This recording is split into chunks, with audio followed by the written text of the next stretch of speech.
strategy. We're going to go ahead and get into this one right away. We join them in game 2. Michael Majors on your right. He is currently up a game with Abzan. You see 5 lands in play for Majors, 2 Lingering Souls tokens in play, 1 in the graveyard ready to be flashed back, and he has a Grim Flayer. Now, we don't know if we'll get that flashback as Chase Kovac on his side of the board has a copy of Relic of Progenitus. He's got 2 Noble Hierarchs in play. He has 1 Infector. It's in his land here, it's an Inkmoth Nexus, and you notice he's put 4 poison onto Michael Majors already. Yeah, though it looks like Majors has weathered the most difficult stages of the game. Once he gets past the first 2 to 4 turns, his position gets a lot more comfortable.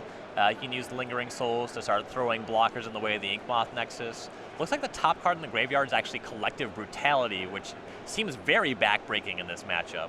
Yeah, the Relic of Progenitus is popped, so no Lingering Souls flashback. So we go back over to Kovac.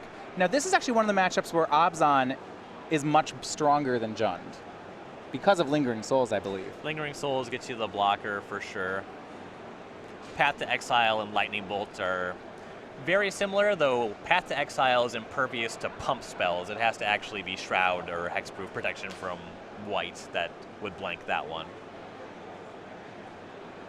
Back over to Kovac's turn. He's going to fire up the Inkmoth Nexus. It will exalt twice into a 3/3 and attack over. Yeah, so it's big enough that the double block on the Souls doesn't get it. Yeah, 1 Lingering Soul jumps in front of the way. We go back over to Majors. Grim Flayer back down to a 2/2 because of that Relic of Progenitus.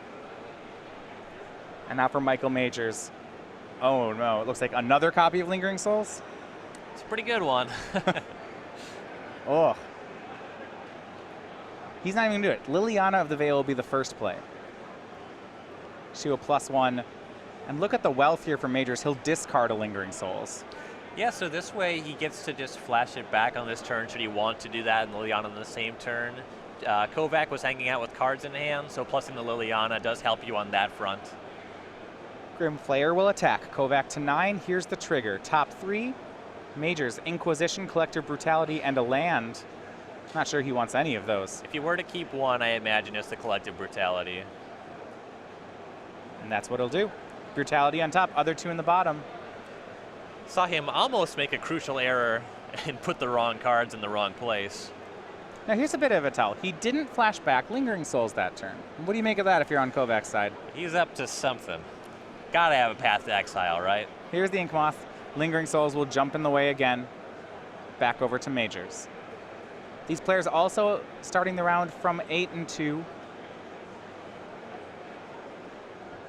For Michael Majors, now he will cast the Collective Brutality.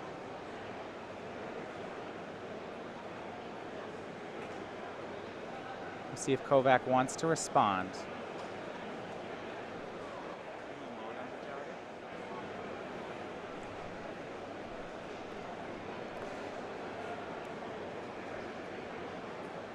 Vines of Vastwood on the Noble Hierarch. Michael chose the mode of to take a card from Chase's hand. So Chase, you just using his Vines. Yeah, if he just uses Brutality to -2/-2 a Hierarch, likely that Kovac still hangs out with the Vines in hand, and the Inkmoth Nexus is the creature that Majors is concerned about. And just chipping away at Liliana of the Veil -2. Chase with a heads-up play. In response, he'll go ahead and sacrifice a fetch land for Dryad Arbor. Sacrifice that to Liliana. Michael ends the turn by casting, or rather by flashing back Lingering Souls for 2 more blockers. Dryad Arbor, the land that's great to fetch for, terrible to draw. You know what there, Michael, I like Chase's play of Vines of Vastwood. You see, Michael wasn't able to attack with Grim Flayer that turn because of the Noble Hierarch. Yeah, he just had a 4/5 hanging out on defense. No attack from Chase. Michael will go to work once again on those cards in hand. Discards Grim Flayer. I really like how much attention Michael here is just paying. He's just going after Chase's hand so hard. Yeah, you know, he knows that if he's losing this game, it's because Chase is able to just overpower him with cards in hand. On the table, these Lingering Souls should buy him enough time for the Grim Flayer to connect and close this game.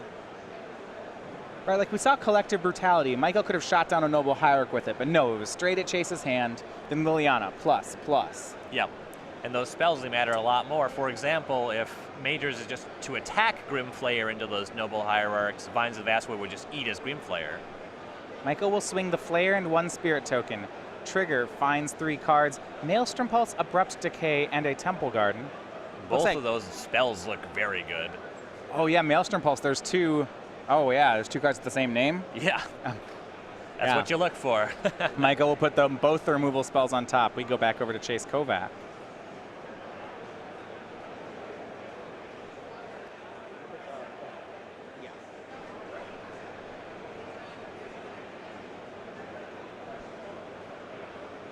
Chase down to 5.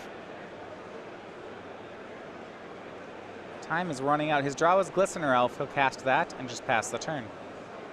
Back to Majors. He's going to draw the Maelstrom Pulse he put on top. And Majors has a very lethal attack here. He's going to force some bad blocks on Kovac's side. So he'll Maelstrom Pulse. Chase will float mana, but then both the creatures hit the bin. Liliana -2 for the Glistener Elf. And that's lethal when we have the game and the match going for Michael Majors. With Obzon, he moves on to 9-2.